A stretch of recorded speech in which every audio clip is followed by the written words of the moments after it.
અમદાવાદમાં ટીઆરબી જવાન ફરજ પર ગેરહાજર રહેતો હતો અને તેની સામે પીએસઆઈએ રિપોર્ટ કર્યો હતો। જો કે રિપોર્ટ કરનાર પીએસઆઈને ટીઆરબી જવાન ધમકી આપે છે કે મારા સામે કોઈ કાર્યવાહી કરીશ તો તારા આંતરડા બહાર કાઢી નાખીશ।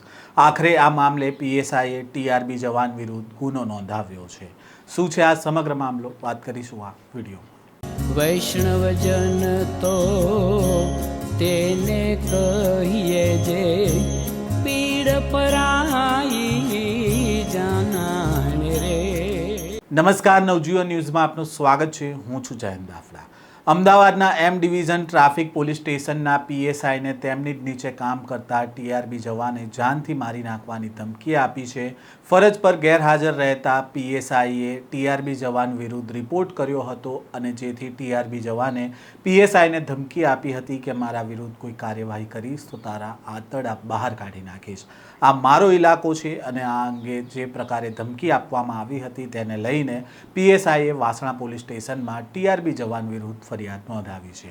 એમ ડિવિઝન ટ્રાફિક પોલીસ સ્ટેશનમાં ફરજ બજાવતા પીએસઆઈ ભરત પંડ્યાએ વાસણા પોલીસ સ્ટેશનમાં ફરિયાદ નોંધાવી છે અને તેઓએ કહ્યું છે કે તેઓ વિશાલા બીટ ઇન્ચાર્જ છે અને તેમના બીટમાં આવતા તમામ ટ્રાફિક પોઈન્ટ્સના પોલીસ, હોમગાર્ડ અને ટીઆરબીના માણસોની ફરજ પર દેખરેખ અને નિયંત્રણની કામગીરી તેમની હોય છે।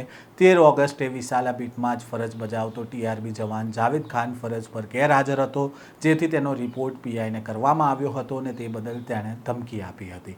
જો કે આ મામલાને ફરિયાદ નોંધાતા પોલીસે આ મામલે શું ખુલાસો કર્યો છે તે પણ સાંભળો। વાસણા પોલીસ સ્ટેશનમાં ધમકી આપવાનો જે ગુનો છે એ બીએનએસએસ કલમ 296(1) અને 351(3) મુજબનો બીએનએસ કલમનો દાખલ થયો છે। આમાં જે ગુનો દાખલમાં ફરિયાદી છે એ એમ ડિવિઝન ટ્રાફિકના પીએસઆઈ બીડી પંડ્યા છે અને જે આરોપી તરીકે છે એ જાવેદ ખાન હુસેન ખાન તરીકે છે, જે ટીઆરબીમાં છે। સને 2009માં ટીઆરબીમાં ભરતી થયેલા હતા। ત્યાર પછી 2023ની અંદર જે એમનું વર્તન છે ખરાબ હતું અને ડિસિપ્લિન વિરુદ્ધનું કાર્ય કરતા હોય, યુનિફોર્મ પહેરતા ના હોય અને અધિકારીઓ સાથે મગજમારી કરતા હોય, એના કારણે એમને 2/8/2023ના રોજ એને રિમૂવ કરવામાં આવેલા હતા। ત્યાર પછી એમને વિનંતી કરી હશે કે બીજા કોઈ કારણોના કારણે એમને પાછા 18/2/23ના રોજ ફરજ પર લેવામાં આવ્યા। ત્યારથી એ ટીઆરબી તરીકે ફરજ બજાવે છે। છેલ્લા 8 માસથી એ વિશાલા બીટની અંદર જુદા જુદા પોઈન્ટ છે, જે રોયલ અકબર છે, સોલન સિનેમા છે, વિશાલા 4 રસ્તા છે, એમ બધી જગ્યાએ ફરજ બજાવે છે। એમાં એ છેલ્લે અત્યારે જે ફરજ હતી એમની વિશાલા 4 રસ્તા ત્યાં હતી, ત્યાં એ નોકરી ઉપર આવેલા નહીં એટલે પીએસઆઈ જે પંડ્યા સાહેબ છે એમને અને યુનિફોર્મ પહેર્યા વગર આવેલા એટલે એમને ગેરહાજર મૂકી અને પીઆઈ સાહેબને રિપોર્ટ કર્યો। એટલે આને ખબર પડતા એ આવેલો ને એણે આવીને સીધું પીએસઆઈ સાથે તોછડાઈમાં વાત કરી અને ધમકી આપેલી કે તમે હું જોઉં છું, હું અહીં જ રહું છું, કેવું કે નોકરી કરો છો, હું આંતરડો બહાર કાઢી નાખીશ, તમે નોકરી નહીં કરવાનું। આવી ધમકીઓ આપી અને મગજમારી કરતા બીજા જે પોલીસ કર્મચારીઓ હાજર હતા એ વચ્ચે પડેલા ને પછી એમને સમજાવીને દૂર કરેલા।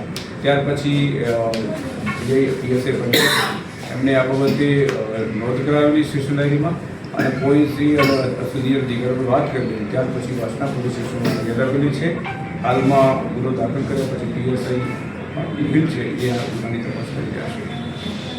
ટીઆરબી જવાન જાવેદ ફરજ પર ગેરહાજર રહેતો હતો, જેથી 14 ઓગસ્ટે પણ તે ગેરહાજર રહેતા ફરીથી તેને ગેરહાજર ગણવામાં આવ્યો હતો।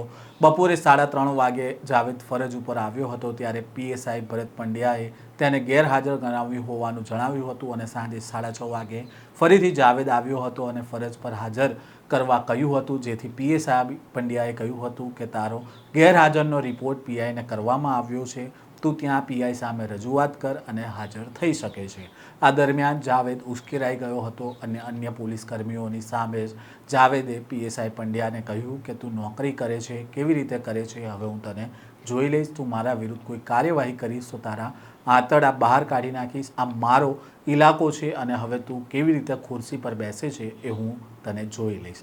આ દરમિયાન અન્ય પોલીસ કર્મીઓ પણ તેને સમજાવવાનો પ્રયાસ કરે છે ત્યારે ત્યાંથી નીકળી ગયો હતો, પરંતુ પીએસઆઈ પંડ્યાએ આ સમગ્ર મામલાની જાણ પીઆઈને કરી હતી અને પોલીસ સ્ટેશન ડાયરીમાં એન્ટ્રી કરી હતી અને ત્યારબાદ જાવેદ વિરુદ્ધ વાસણા પોલીસ સ્ટેશનમાં પીએસઆઈ પંડ્યાએ ફરિયાદ આપી હતી।